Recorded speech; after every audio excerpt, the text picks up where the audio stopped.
Isa po mapagpalang panunood sa inyong lahat, mga ginigiliw na mga kaibigan at mga kapatid. Purihin ang ating Panginoong Diyos at tayo po ay nasa pag-aaral na may temang Growing in a Relationship with God. I hope and pray na nakikinabang po kayo, nabibless po kayo at lalo pang napapalapit sa ating Panginoong Diyos sa pamamagitan po ng mga lessons na aming pong sinishare mula po dito sa pag-aaral na ito. Noong nakaraan, pinag-usapan po natin ang napakagandang topic. Sa wikang Tagalog ay kabiguan or sa English ay setbacks.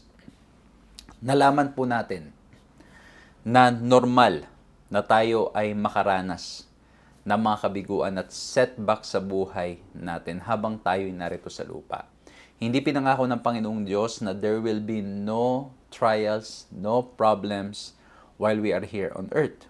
He promised that there will be peace sa anumang mga sitwasyon ng buhay na ating haharapin. At maaring ang ilan sa atin ay humaharap ngayon sa iba't ibang mga uri ng mga problema, ng mga pagsubok, mga bagay na nagpapahirap sa ating mga puso't isipan, at iniisip natin na ito ay mga kabiguan ng buhay na at minsan para bang nawawalan tayo ng pag-asa. I hope na bless po kayo sa pinag-usapan po natin na although there is we talk about the reality of setbacks, we also saw that there is rest in Christ in all our problems. Yun ang mapanghahawakan natin, mga kaibigan at mga kapatid ko. Kasi walang iba na magbibigay sa atin ng kapayapaan na buo at kompleto kundi ang ating Panginoong Diyos. At hindi ibig sabihin nito ay mawawala yung problems. There will still be problems. But the difference is when we are with God, we are complete. We are in complete peace because we feel His love. So kung na-miss nyo po yung pag-aaral na yan, pwede nyo pong balikan sa aming pong YouTube account para po nang sa ganun ay ma-review po ninyo at maging paraan din para tayo'y makaranas ng kapayapaan, lalo na po sa mga problemang pinagdadaanan natin sa buhay. At ngayon, ang pag-uusapan natin ay napakagandang topic ulit na ang pamagat ay Share Him. Samahan niyo po ako sa ating gagawing pag-aaral na ito.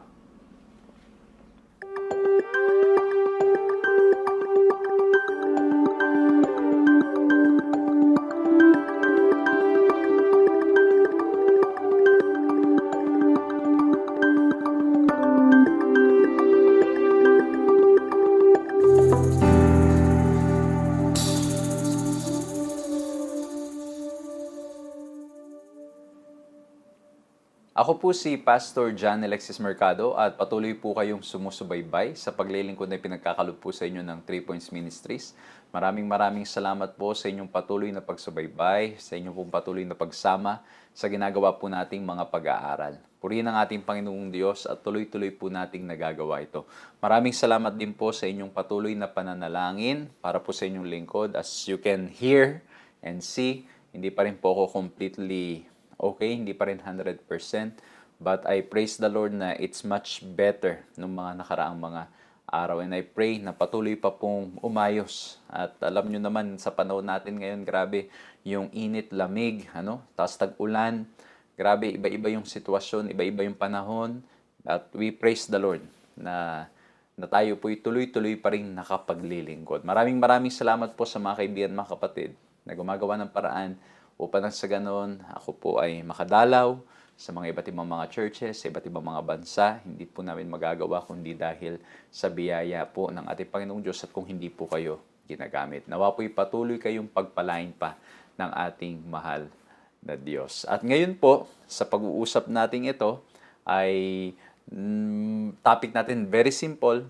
So I invite you to share the program. Ayun, di ba? Share Him. Share nyo na rin yung program. In this simple way, na pag-share lamang po ng program, copy nyo yung link o i-show nyo sa timeline niyo, i-share nyo sa mga groups na meron kayo. In this simple way, hindi natin alam kung paanong ito ay maaring gamitin ng ating Panginoong Diyos para na sa ganun makarating sa mas maraming mga kaibigan, sa mas maraming mga tao, sa mga nangangailangan ng mensaheng ito. At simulan po natin sa pamamagitan ng isang panalangin. Let's bow our heads and let's pray. Maraming salamat, mahal na Diyos, at tunay pong napakabuti ninyo. Ngayon po ay mag-aaral kaming muli ng inyong mga salita at nawa po ay maunawaan namin ito. Sa aming mga sarili, Panginoon, kami po'y mahihina. Sa aming mga sarili, kami walang magagawa. Sa aming mga sarili, Panginoon, kami po, Panginoon, ay walang kakayanan. Ngunit sa biyaya po ninyo, sa kapangyarihan ng Banal na Espiritu, alam po namin, Panginoon, na wala pong imposible. Kaya po, Panginoon, umaasa kami at hinihiling po namin ang kapangyarihan at katalinuhan galing sa inyo. Bigyan nyo rin po kami ng lakas upang sa ganun maisabuhay ang lahat ng aming mga matututunan. Purihin po ang inyong pangalan na patuloy naming nagagawa ang ganitong pag-aaral. Magkakalayo man po kami, but we can be connected through technology. Purihin ang pangalan ninyo. Maraming salamat po sa pangalan namin, Panginoong Hesus. Amen. Amen. So muli po, ang tema natin all throughout the quarter, growing in a relationship with God. Isang maganda umaga, tanghali, hapon, or gabi, anong oras man na nakakasama po namin kayo sa programang ito. Napakasaya ko po na tuloy-tuloy pa rin tayo na nagagawa ito. And I'm just very thankful meeting people from different parts of the Philippines lalo na, and also different parts of the world. At ang saya po na malaman na nakakarating po yung pag-aaral po natin diyan. Nung nakaraan ay tayo po ay bumisita sa mga ilang mga churches. Binabati ko po yung Bombon SDA Church, dyan po sa Bicol. Binabati ko rin po yung ating mga kapatid dyan po sa Paradahan SDA Church. Nawa po ay patuloy kayong parehong palaguin at patuloy na pagyamanin ang inyong mga pananampalataya. At maraming salamat po sa pagtangkilik sa ating programa. Ngayon, ang pag-uusapan natin ay may pamagat na Share Him. From the title itself, napakadali. Kumbaga, napakadaling intindihin. Ang topic is, ibahagi natin siya, ipamalitan natin siya, ang ating Panginoong Diyos. Sa digital, lagi po namin sinasabi, yung simpleng paraan ng pag-share ng video is one way of sharing Him. At dito, pag-uusapan natin, of course, dito po yung concentration ng pag-aaral natin will be more on the personal testimony na pwede natin i-share. Pero in reality, there's a lot of things na pwede po natin gawin para po nang sa ganun maibahagi natin ang ating Panginoong Diyos. But it begins when we encounter Him. Pag-uusapan natin yan. Mas maganda pa mamaya. Pero ang key text natin nasa Isaiah 50, verse 4. Ang sabi ganito, "The Lord God has given me the tongue of the learned, that I should know how to speak a word in season to him who is weary. He awakens me morning by morning, He awakens my ear to hear as the Lord." Napakagandang text. Isang magandang paalala, Isang napakagandang talata na nagsasabi sa atin ng ating Panginoong Diyos ang siya rin namang magbibigay sa atin ng katalinuhan upang nang sa ganon makapagsabi tayo ng mga salita, ng mga bagay na makapagbibigay ng lakas sa mga nangihina. At ang maganda pa nun ay ang Diyos mismo gumagamit ng mga tao minsan sa paligid natin at ng mga sitwasyon para nang sa ganun tayo mismo matuto at malaman natin how to move forward, lalo na kung may mga hinaharap tayo sa buhay. At ito po, no, by God's grace, the same concept is true. Pag meron tayong problema, ang Diyos gumagamit ng mga pamamaraan. And of course, He speaks to us through His Word.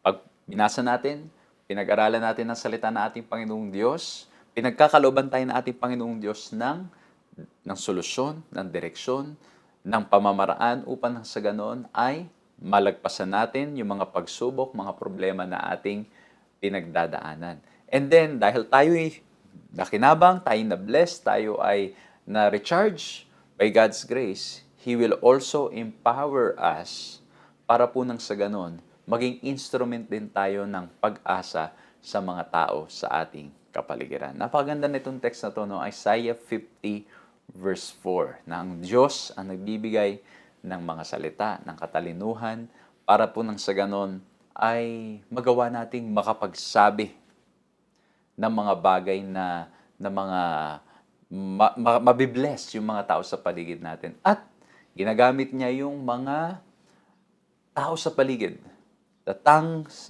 of the learned, para nang sa ganon malaman natin how to move forward. And especially when we study the Word of God ay napakamakapangyarihan that will guide us and lead us how to move forward. And so, as we continue with this lesson, allow me to share with you 3 points. Nawa po maging madaling paraan para maunawaan, para nang sa ganun ma-share natin sa mga kaibigan, sa mga mahal natin sa buhay, maging madaling paraan para nang sa ganun ay maging kapakinabangan itong pag-aaral natin ito. And again, I will say that our personal Bible study should always be our priority. Okay po? Hindi substitute. Ulitin ko to ha. Lagi ko to sinasabi. Hindi substitute ang ating mga online program para nang sa ganun ay hindi tayo makapag-spend time with the Lord. Kailangan po ay in both ways. If you're actively participating in the online program, praise the Lord. But at the same time, we encourage you to study the Bible personally. Okay? Kayo po mismo mag-aaral, magbabasa ng salita natin Panginoon Diyos. And as you read the lesson and as you study the Word of God, may mga bagay na mapupulot po kayo na maaring hindi ko mababanggit. May mga bagay kayong masasabi o kaya naman ay mga matututunan na hindi ko po masasabi. Praise the Lord for that. Ang gawin po ninyo, ilagay nyo sa comment box para nang sa ganon, sa mga nanonood sa social media, ilagay nyo sa comment box para po nang sa ganon, makinabang at mabless yung marami pang mga taong manunood din naman nitong ating programa ito. So let me begin with my first letter, M. Okay? So again, ang topic natin, share Him. So now, number 1, the first M, linagay ko po dito, let's look at the mandate. Okay, from the title itself, what's the mandate? To share Him. Matatagpuan natin sa Matthew 28:19-20. Ano ang sabi dyan? And Jesus came and said to them, all authority in heaven and on earth has been given to me.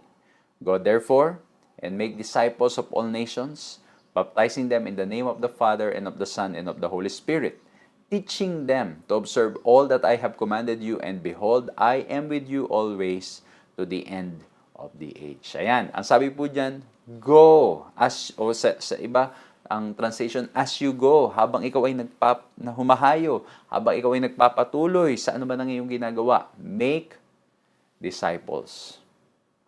Which means we are to go and share Christ, share what we have learned to all the people around us. Minsan, naalala ko nung ako ay bago pa lamang na mananampalataya, ang aking konsepto ng pangangaral ay tuwing, okay, merong mga pangangaral ng 2 linggo. Okay, that's the evangelism. Okay, pag tapos na yung 2 linggo ng evangelism, hindi na ako nag-evangelize. Okay, I'm just a normal person na nagtatrabaho and all. But as I go through this text, ito pong Matthew 28:19 to 20, pag tinignan natin ito in its original text, the main call is to make disciples, and we make disciples by how? By going, teaching, and baptizing. Ibig sabihin, ano man ang ating ginagawa, dapat ang ating mindset is that we are sharing Christ. We are making disciples. So, ibig sabihin, kahit nasa trabaho, kahit nasa opisina, o kahit nasa eskwelahan, kahit nasa waiting area ng mga jeep na naghihintay sa jeep o naghihintay sa bus, kahit nasabihin, kahit anong sitwasyon, ang ating intention is to share Christ. Pero mamaya pag-uusapan natin, no, hindi naman ibig sabihin nito is automatically you will just voice out na isi-share mo yung pananampalataya mo na alam mong yung mga tao is not yet ready to receive it. Lalo na, no, may pinuntahan po akong lugar. It's very dangerous to openly share about the Word of God in that country. No, posible na may mga kaibigan tayo, mga kapatid tayo na nasa mga ganung lugar. So how do you share Him in situations like this? Ito, napapasok yung ating mga actions, yung love of Christ should be seen. Mas pag-uusapan natin yan doon sa second point natin. Pero ang point ko, we are called to share Him. And it's not just about sharing Him verbally. Okay? It's about sharing Christ in our lives. Naalala ko yung isang quotation na nabasa ko. I forgot who said it. At ang sabi niya, preach the word at all times, and if necessary, use words. Ano? Kasi madalas ang mindset ng preaching o kaya ng evangelizing or discipling is that you always need to talk, you always need to speak.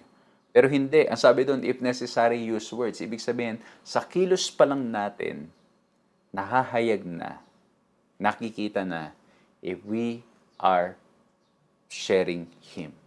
Sa mga kinikilos natin, sa mga pinopost natin, marahil sa social media, sa mga ginagawa natin, sa mga araw-araw nating pakikipag-usap, pakikisalamuha sa mga tao, we are being read by people around us. At tinitingnan, are we really sharing Him?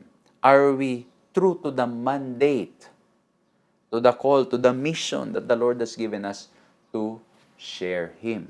Pag pinag-usapan pa natin mabuti, at tinignan natin sa Book of Revelation, napakaganda pag-aralan ng Book of Revelation.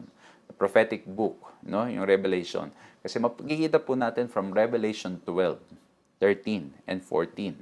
Makikita po natin doon how the dragon, how Satan was persecuting the church. And then there was this remnant who follows the commandment of God. Okay? Who follows the commandment, who has the testimony of Jesus. And then in Revelation 14:6, what's the mission of the remnant? Ang sabi dito, then I saw another angel flying directly overhead with an eternal gospel to proclaim to those who dwell on earth, to every nation, tribe, and language, and people. Ayan na, sumakit natin, the mission of the remnant is to proclaim the gospel to every nation, tribe, language, and people. At pagsusundan natin sa verse 7, it is to fear God and give glory to Him, for the hour of His judgment has come. Okay? So, the call is, or the mission of the remnant is to proclaim the gospel, to proclaim Christ, and at the same time, as we proclaim Christ, pinapahayag natin ano yung buhay na pinakita, isinabuhay ng ating Panginoong Jesucristo. At parte doon ay yung buhay niya ng pagsunod sa kalooban ng ating Panginoong Diyos. And that's why we are, kaya nga po yung pag pinag-usapan yung remnant sa Revelation, they follow the Lamb wherever He goes. They listen, they take heed, they obey the commandments of God. Why? Para ba sila yung maligtas? Para ba nang sa ganun sila ay magkaroon ng karagdagan sa kaligtasan na ginawa na ng ating Panginoon Kristo? No. They obey because they have experienced the saving work and the love of our Lord and Savior, Jesus Christ. And that's why out of that love, they obey and they follow. And so, the remnant church proclaims the message of salvation, the gospel, into all the world. Ipinapangaral. And this is the mandate. And if we say that we are the remnant, part of our lifestyle should be to share Him. Kasi yung remnant sa Revelation, their business is to share Christ wherever, whenever. Nasaan man, ano man ang kanilang ginagawa, ang kanilang business is the business of the Lord. Ang kanilang kagustuhan, ipangaral at ipahayag ang ating Panginoong Jesucristo. Amen? So, kamusta tayo, mga kapatid ko, mga kaibigan ko? Are we true to the mandate of God? Are we true to the mandate of Christ? Are we proclaiming the Word of God wherever there is an opportunity? Whenever there is an opportunity. Tayo ba ay aktibo na nahahayag ang ating Panginoon Jesucristo sa ating mga salita, sa ating mga buhay, sa ating mga pinopost sa social media? Ang nahahayag ba ay ang ating Panginoong Jesucristo? I hope na we will take time to reflect on this. Kasi posible, mga kapatid ko, mga kaibigan ko, na active lang tayo nagsishare ng salita ng ating Panginoong Diyos o namumuhay ng sang-ayon sa kalooban ng Diyos tuwing Sabado. Kaya nga meron ako narinig na preacher, ang sabi niya, a man or a woman is not measured by what he or she is during the Sabbaths, but by who and what he or she is during the 6 days. Okay? During the Sundays to Fridays. Kasi bakit po? Kapag Sabado, pwedeng napakabait. Pag Sabado, pwedeng ang lumalabas lang sa ating mga bibig ay mga awiting, mga magaganda. Pero the other days, kamusta? And I understand, mga kapatid, mga kaibigan, tayo po ay may mga struggle sa buhay. Okay? May mga problema, may mga lumalabas minsan sa mga kilos natin na hindi sang-ayon sa kalooban ng ating Panginoong Diyos. But the point is, when we have yung tema natin, when we have a growing relationship with God, by God's grace, we will also learn to be humble, learn to humble ourselves before Him, and then we will want na ang mahayag sa ating mga buhay ay walang iba kundi ang ating Panginoong Jesucristo. So, are we true to the mandate? I hope hindi lang tuwing may mga preaching activities nahayag ang ating Panginoong Jesucristo. Naalala ko pa no minsan, at ngayon meron pa naging usapin sa social media. Minsan daw sa basketball court, hindi na makita si Kristo pag minsan. Kasi pag nasa basketball court na, ang nakikita na daw ay yung human flesh.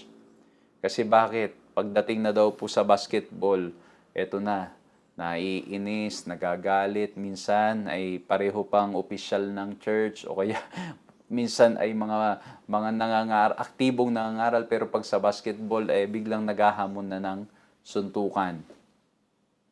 And well, mga kapatid, let's not judge other people. Let's not judge. But we are to pray for one another. Okay? Pero ang point, mga kapatid ko, are we true to the mandate? Na ano man ang ginagawa natin. Ako minsan nagigilty po ako sa pagdadrive. Ano po? Sa pagdadrive. Siyempre, di ba? Minsan may mga nagdadrive na talaga namang hindi maayos magdrive. At minsan maiinis ka. So ang tanong ngayon, sa ating pagmamaneho, nahahayag ba ang ating Panginoong Hesukristo? O ang nahahayag ay yung ating mga likas? Kapag umaharap sa problema, ayan, magandang anuhin natin yan. Pag umaharap sa problema, sinong nahahayag? Nahayag ba ang ating Panginoong Hesukristo? At ito yung mga bigger challenges. Kapag tayo ay nagawa ng hindi maganda, kapag tayo ay siniraan, kapag tayo ginawa ng mga kwento, pag tayo let's say, let's say sa work, wala ka ng trabaho, o kaya naman ay merong mga ginawa para nang sa ganun, ikaw ay matanggal sa trabaho. How do you respond to those kind of situation? Ang nahahayag ba ay ang ating Panginoong Hesukristo? Favorite ko yung yung when we went to Smyrna, yung Smyrna, yung concept niya, it's from the myrrh, yung fragrance ng myrrh. And maaamoy mo siya when it is crushed, yung myrrh. Okay? So, ang tanong is that when you and I are being crushed, ano ang fragrance na lumalabas? Is it fear, anger, or mga negative thoughts, or is it Christ? And as human beings, sometimes na nangyayari, ang lumalabas po talaga yung ating human nature. And kung nangyayari po yan, we need to ask the Lord to help us, to grow us, and to transform us. Nagpapakita na we are still in a work in progress.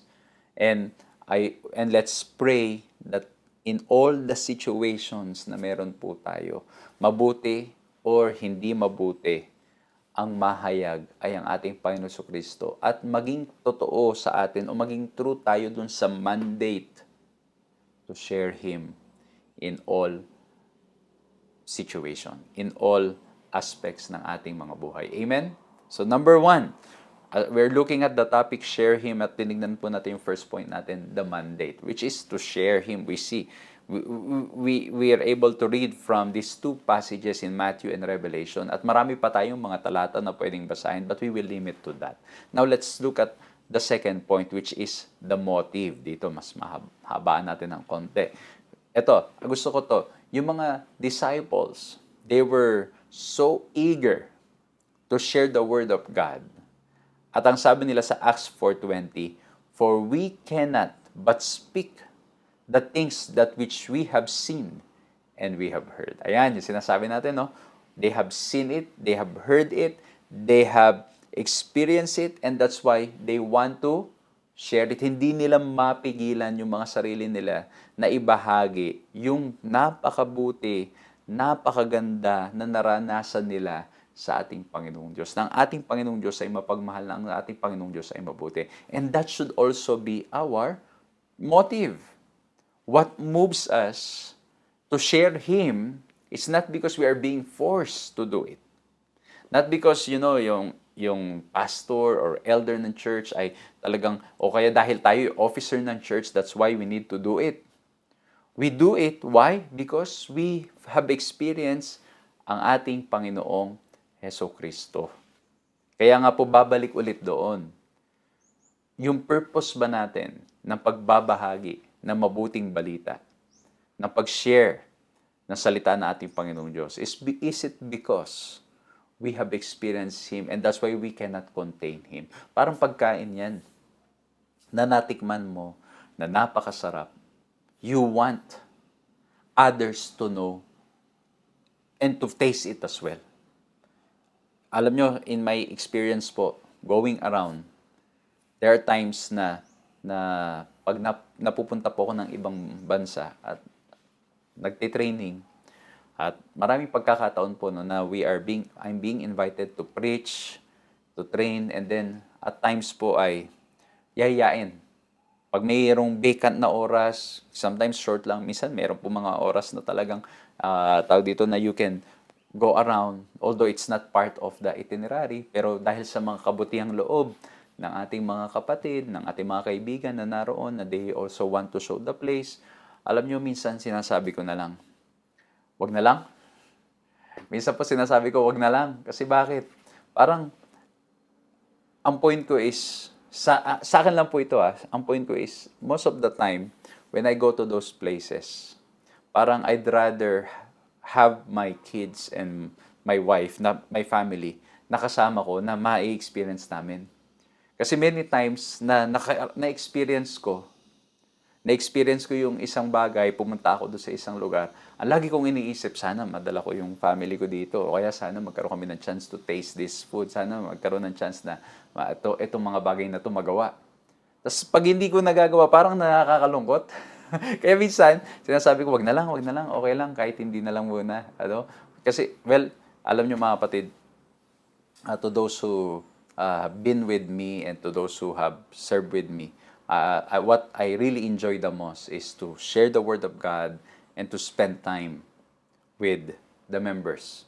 So, pero ang point ko, pag may mga panahon na, you're given the chance to go, sabi ko, siguro pag kasama ko na lang yung family, para nang sa ganun ay sabay-sabay naming ma-experience. Pero syempre, may mga ilan po na napakabait talaga ng mga kapatid at mga kaibigan, and that's why I'm so thankful, I'm so blessed to have known people from different parts of the world na talagang they are so loving, so caring, na talagang, no, pastor, talaga, kailangan makita mo to. And pag nakita ko na, sabi ko, I pray and I hope na I will have the opportunity na someday, in God's time, I can also allow my kids, my wife, my family, na makita nila o na ma-experience nila itong mga ganitong mga bagay. Ano po? Kasi ganun. Yun yung point. Yung motive why we share Christ is because we experience His goodness. We experience His love. We experience Him. Kaya hindi natin mapigilang ikwento siya sa mga tao sa ating paligid. Si Christ, when He was here on earth, very clearly in Matthew 9:36, the reason why He keeps on doing things, He keeps on helping people, He keeps on sharing God's goodness, God's love, not just through His words, but through His actions, through His healing ministry, is because of His love and compassion for people. Ang sabi sa Matthew 9:36, when He saw the multitudes, He was moved with compassion for them because they were weary and scattered like sheep having no shepherd. Ayan ha. So, makikita natin, So, yung motive, we have experienced the love of God. And at the same time, there is a genuine love sa ating mga puso para sa mga tao sa ating kapaligiran. That we want them to be saved.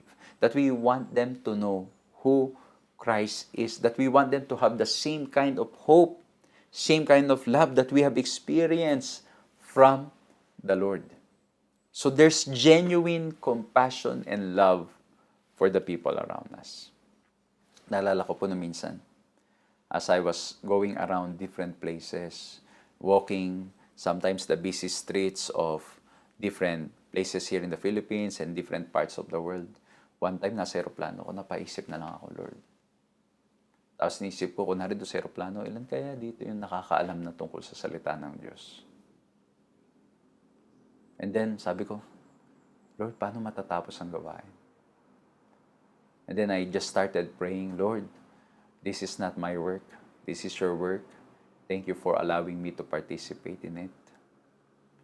And use me, Lord, in ways that you can, so I can share the Word of God. So, ang point mga kapatid, mga kaibigan, there should be genuine compassion and love. Why we want to share Christ. Yung desire mo na makita yung mga tao na lumalago sa pananampalataya. Yung desire dapat should be you love them and you want them to have the same zeal and fire for Jesus. But again, we need to experience Him. Para nang sa ganun, magkaroon tayo ng ganitong kind of love and compassion towards others na gusto nating malaman din nila yung Diyos na ating sinasamba, yung Diyos na ating pinupuri. And it's not gonna happen ng hindi natin nakikilala ng lubusan ng ating Panginoong Diyos. And the more we get to know Him, the more we want to share Him. And the more we experience Him, the more we want to share Him. So I hope and pray that we are continually growing in our relationship with the Lord. So, magandang assessment din ito. Ano ba ang motibo ng ating mga puso for doing what we do? Bakit tayo active na nagpi-preach?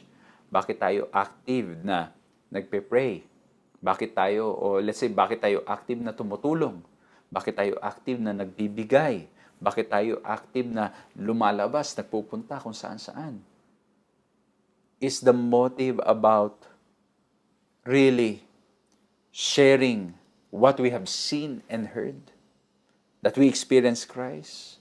And because of genuine love for people, para nang sa ganon ay sila ay makaranas din ng pag-asa na nanggagaling sa ating Panginoong Jesucristo. Ito po yung dapat maging point of reflection natin. That, we want them to know Christ. And as we try to look back, and as we try to see yung mga disciples, especially Paul, ang sabi niya sa 2 Corinthians 5:14, "For the love of Christ controls me," or controls us, because we have concluded this one who has died for all, therefore all have died. Ang point niya, sabi niya, for the love of Christ moves me, constrains me. So, ang pag-ibig ng ating Panginoong Diyos ang nagpapagalaw sa akin para gawin ang lahat ng mga bagay na aking ginagawa ngayon. And I hope na yun din ang ating purpose, yun din ang dahilan kung bakit natin ginagawa yung mga bagay na ginagawa natin. Na ang dahilan ay dahil yung pag-ibig ng Diyos sumasagana, sobra-sobra sa ating mga puso, that we want people to also know the Christ na ating sinasampalatayanan, yung Panginoong Jesucristo na nagbigay ng kapayapaan sa atin. Yung Panginoong Jesucristo na nagbigay ng saya sa atin, na bagamat may mga problema at mga you want to share that sa mga tao sa ating kapaligiran. And again, it begins with growing in a relationship with God. Begins with that. Na merong yung puso natin sumasagana sa pag-ibig ng Diyos. And it overflows. We want to share Christ wherever, whenever. Ito, pero hindi rin ibig sabihin ng pag-ibig ay mamimili tayo. Kasi bakit po? Coercion goes against the very heart of God's character. Hindi mamimilit ang Diyos. Okay? Ang motive natin, we have experienced Christ, we have genuine compassion for others, and then, there's love sa ating mga puso, pero love will never lead us to force people to do it. Okay? Hindi natin pipilitin sila na tanggapin ang ating Panginoon Jesucristo. Hindi natin sila pipilitin para nang sa ganon ay gawin yung mga bagay na sila'y maging mananampalataya rin. No, we will not force them. We will just declare Christ to them. Sabi po sa Desire of Ages, page 487, "It is no part of Christ's mission to compel men to receive Him.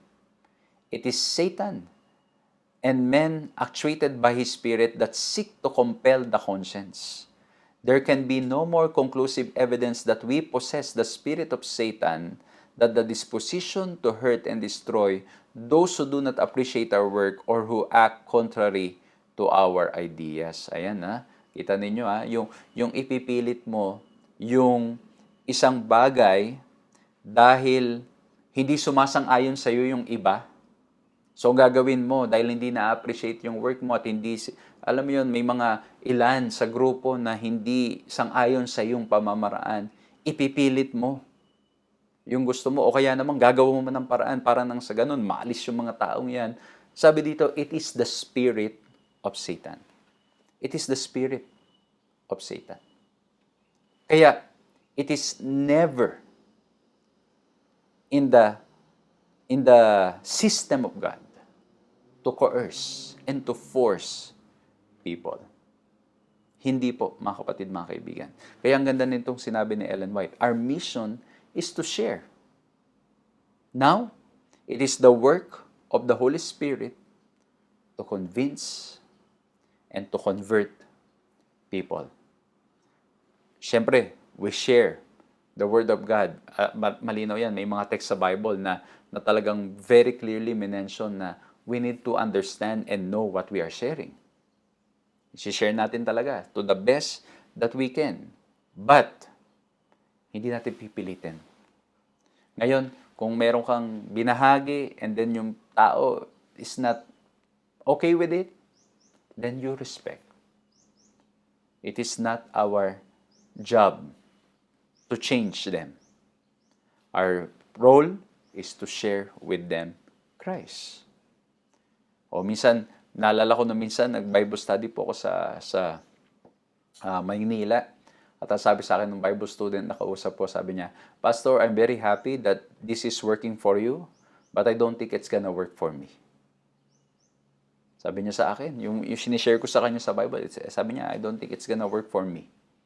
Sabi ko na lang sa kanya, well, thank you for listening, and I'll be happy to share more, and share more about what I know from the Word and what I have experienced with you. Pero sabi niya sa akin, well, I'm happy it's working for you, but I don't think it's gonna work for me. Sabi ko, I respect that, and we respect each other. Pero minsan talaga mga kapatid, mga kaibigan, nangyayari na parang gusto nating ipilit yung ating idea, yung ating mga pamamaraan, and then pag hindi tinanggap yung ating mga pamamaraan, hindi tinanggap yung ating mga kagustuhan, ang nangyayari ay ginagawa natin ng paraan para puwersahin yung tao na tanggapin yung gusto nating ipatanggap. O kaya naman yun nga, hindi lang yun, minsan ang gagawin, titret. Na, sige, pag di mo tinanggap to, tanggalin kita.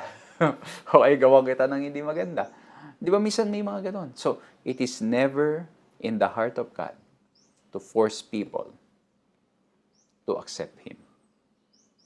Or even, to always, para bang ang dating ay yung gusto mo ang masusunod. No. There should always be love. And in that love, we allow people to make their decisions. Kaya nga po meron yung kasabihan yung we agree to disagree. Ano po? But of course, kapag ito ang pinag-uusapan natin, mga obvious truth sa Bible, yes, may mga ilang tao, ulitin natin mga kapatid ang context natin, yung pag-share ng Word of God.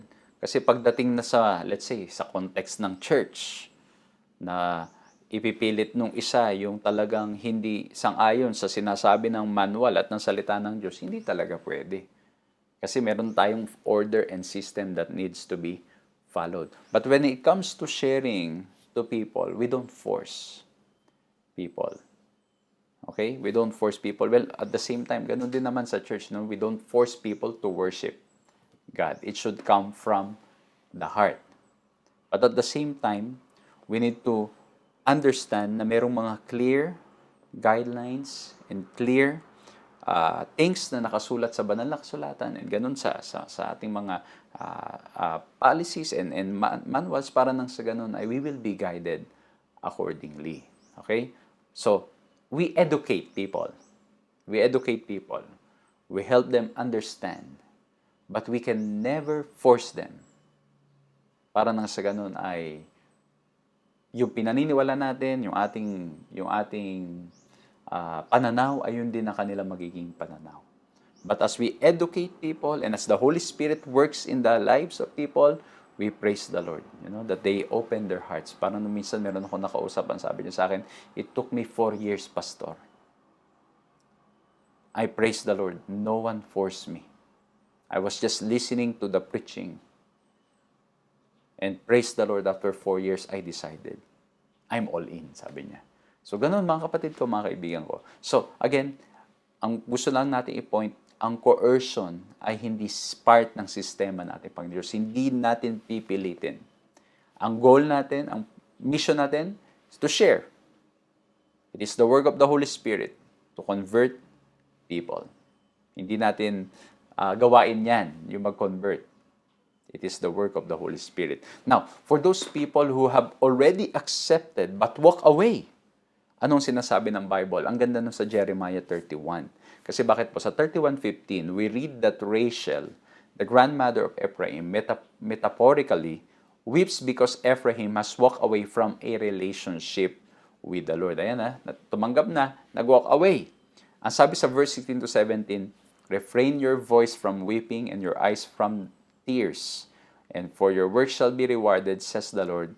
They shall come back from the land of the enemy. There is hope in your future, says the Lord, that your children shall come back to their border. Ayan, at tapos pagbabasahin ninyo 18, 19, nakarealize doon eh. And then parang, the desire to return was there. So that's why, through Ephraim's story, we learn that there is always hope because God doesn't give up. Hindi nag-give up ang ating Panginoong Diyos. While it is not our duty or mission to change people, to transform people, it's not. Our role is to share. Hindi rin tayo nag-give up dapat in reminding and in loving the people around us. Kasi minsan, I think yan ang problema natin, ang human nature natin. Ang problema sa atin, we easily give up. Parang ayaw na natin. Kapag hindi naniniwala, na-try tayo ng pangalawa, pangatlo, hindi pa rin naniniwala, parang ayaw na natin. Nagpapakita lang. We really need more of Christ in our lives. Kasi ang ating Panginoon Kristo will never give up. The God will never give up. Tuloy pa rin niyang i-reach out, i-remind. Ano po? Kaya nga ang ganda ng sinabi dito surrender any sadness, judgment, or condemnation you might feel toward them and instead ask God to replace these feelings with love that only He can give. Ask God to cover you with His character so that you can model a loving, unselfish attitude. Parang mahayag, walang iba kundi ang ating Panginoong Hesukristo. Kasi nga po yun nga, minsan, pag nakadalawang approach na tayo, tatlong approach na tayo, lalo na doon sa mga alam naman na nila yung turo, tapos tumalikod sila, napapagod tayo right away into reminding. Pero ang ating Panginoong Diyos, He never gives up. Ang ating Panginoong Diyos never gives up on anybody. And so, ganun din, hopefully tayo. We don't give up. We continue loving. We continue reminding. Kung ayaw pa rin, then sometimes we give them the space that we need.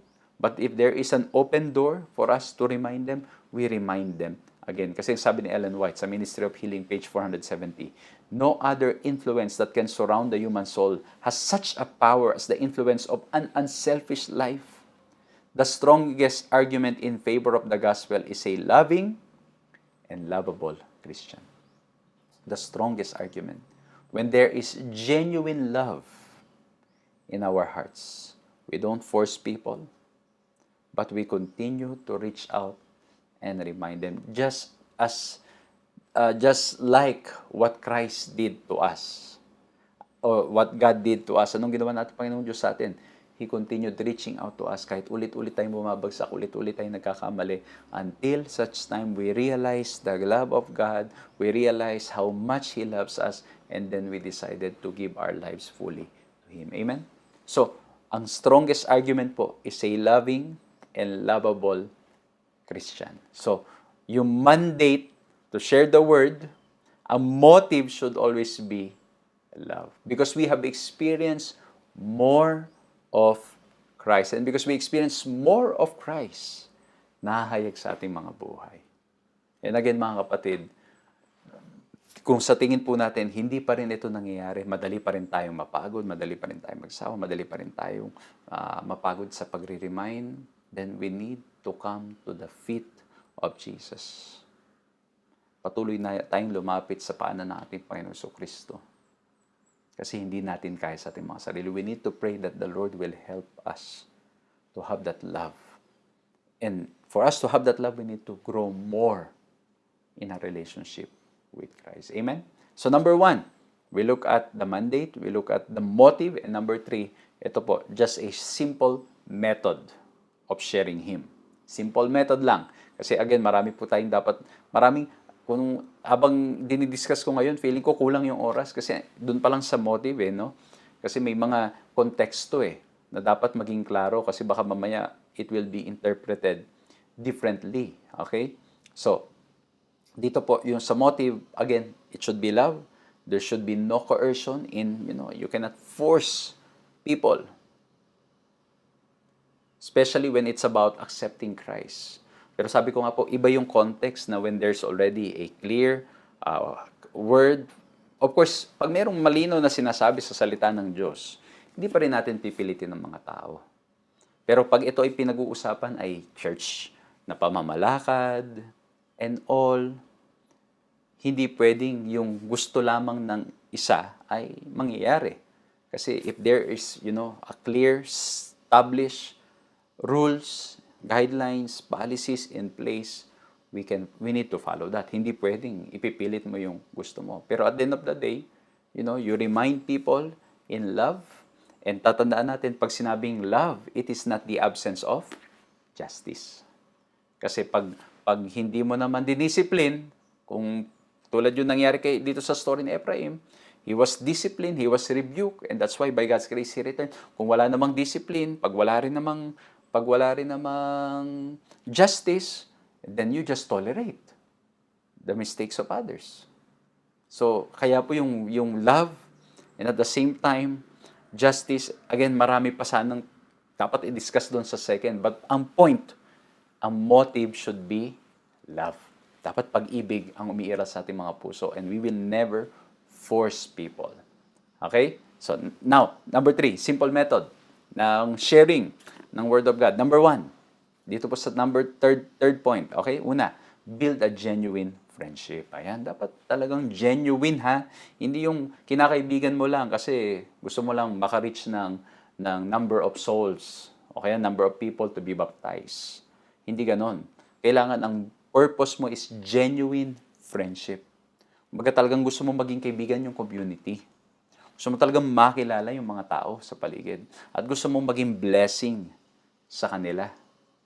Gusto mong maging parte ng community so you can also help them in whatever they are facing. So build a genuine friendship. So maganda, ma-check natin yung motive natin. Pag nagko-community outreach tayo and all, ano bang purpose natin? Is it just because we want people to be baptized? O gusto natin maging kaibigan talaga sila? And have a lasting impact sa buhay nila. Number 2, pray for the Holy Spirit and also for chances to connect. Okay? Of course, we cannot do it without the Holy Spirit. And at the same time, we need to pray for opportunities to open para nang sa ganun mabahagi natin ang salita ng ating Panginoong Diyos. At ito mga kapatid, napakaganda nito. When we pray for opportunities, when we pray that the Lord will open our eyes, we will see all those opportunities na pwedeng maging paraan para nang sa ganun makakonect tayo sa mga tao doon sa komunidad. Ano pa? Number 3, share testimonies or offer prayer with boldness and gentleness. Ayan. So may mga pagkakataon na once you have established friendship, there's an opportunity, you can now share your story. You can share your story about how the Lord has brought you to where you are, and then if there's an opportunity, pray for them. Pero syempre yung prayer natin, again with boldness, we pray for people, and then at the same time, with gentleness. Again, no coercion, walang pilit, but again, by God's grace, the Lord will open the doors for us. Number 4, connect them with a church group or social gatherings. Ayan. So, tapos later on, pa naging ka-close mo na, imbitahin mo na. Okay? Meron nga pala kaming grupo. And then, yung grupo na yon, make sure na hindi siya pipilitin na, tanggapin mo na, magpabinyag ka na. Minsan kasi ganun na nangyari kagad right away. It's the church group and social gathering, it's really just more on establishing first connections in the church. He will feel na belong. So, ayan, imbitahin mo ng pickleball, imbitahin mo sa basketball, imbitahin mo para nang sa ganun magkaroon na ng magandang pagsasama. Pero syempre yung kung sa sports hindi naman yung minsan kasi sa sobrang competitiveness ang nangyari tuloy hindi nakikita si Kristo. Ang nakikita yung laging away ng mga naglalaro. Wag ganon. So invite natin sa mga grupo, mga gatherings na the person will be able to connect with other people in the church. And then, pray about their needs and point them to the Bible for comfort or guidance. Okay? So, then, if there's an opportunity, pag-pray natin kung ano yung pangangailangan nila. Kung ano yung mga hinaharap nila. And then kung meron silang mga problema, they started opening their heart to you, may mga issues sila, then if they will allow you, open the Bible. I-share mo yung mga magagandang balita, mga magagandang mensahe mula sa salita ng Diyos na hopefully makatulong sa kanila. And then, invite them for a Bible study at the right time. When it's right, there's an opportunity, tell them, would you like to have a Bible study? Would you like to have a Bible study? And then if they say yes, praise the Lord. If they say, I'm not yet ready, it's okay, no problem. We're not forcing you. And then, dyan papasok yung number 1 natin, yung genuine friendship. Pag nag-say no sila, iiwan mo na? Hindi mo nakakaibiganin ulit? No, dapat, hindi ganon. You continue to be friends with them. And the last point is, let your Christ-like actions draw others to Him. Kaya yung sabi ko nga po kanina, it's not just about our words, it's about our lifestyle. Ang pag-share sa ating Panginoon Kristo is not just about words, our words. It's about our lifestyle. It's about, ang buhay natin, kasama sila, they see the humbleness, the humility, the gentleness, the heart of Christ. They see Christ sa ating mga buhay. And again, ito po mga kapatid, can only happen when we continue to grow in Christ. Kung patuloy tayong lumalapit sa ating Panginoong Kristo at lumalago sa ating relasyon sa Kanya. And I pray na patuloy nating maranasan siya. Patuloy na lumago tayo sa biyaya ng ating Panginoong Diyos upang nang sa ganon, makita sa buhay natin ang ating Panginoong Kristo. At kung nakikita po natin na parang talagang hindi pa rin, mahina pa rin tayo, bumabagsak pa rin tayo, patuloy lang po tayong lumapit sa cross ng ating Panginoong Kristo, sa ating Panginoong Kristo. And He will be giving us the strength so we can be transformed and we can be like Him. So mali po ang topic natin, share Him. We look at the mandate, we look at the motive, and we look at the methods, mga simple methods, how we can share Him. Nawa po na bless kayo. Let's bow our heads and let's pray. Maraming salamat, mahal na Diyos, sa aming natutunan. Salamat po sa inyong kabutihan. At nawa po'y patuloy pa po naming maranasan kayo. Patuloy naming maranasan ng inyong pag-ibig. At makilala kayo ng lubusan. At sa pagkakilala namin sa inyo ng lubusan, Lord, magkaroon kami ng heart, ng strong desire to share you. And we know, Lord, if makikilala po namin kayo ng lubusan, hindi namin mapipigilan to share you sa mga tao sa aming kapaligiran. Lord, help us to have the right motive in sharing you. And help us, Lord, na ang pag-ibig po ninyong maghari lagi sa aming mga puso. Patawarin kami sa aming mga kasalanan at pinagpipray din po namin ng mga kaibigan, ng mga kapatid namin na maaaring dumadaan sa mga pagsubok ng buhay. Maraming salamat po. Lagi namin kayong kasama sa pangalan ni Jesus. Maraming salamat po sa inyong ginawang pagsama sa ating programang ito. Nawa po'y nakinabang, nawa po'y na-bless po kayo, at nawa po'y patuloy ang pag-ibig ng ating Panginoong Diyos sa maghari sa ating mga puso. Again, thank you po for always praying for us, for supporting the ministry, and by God's grace, we will continue to do this all for His glory. Maraming salamat po, at magkita po tayong muli sa susunod na pag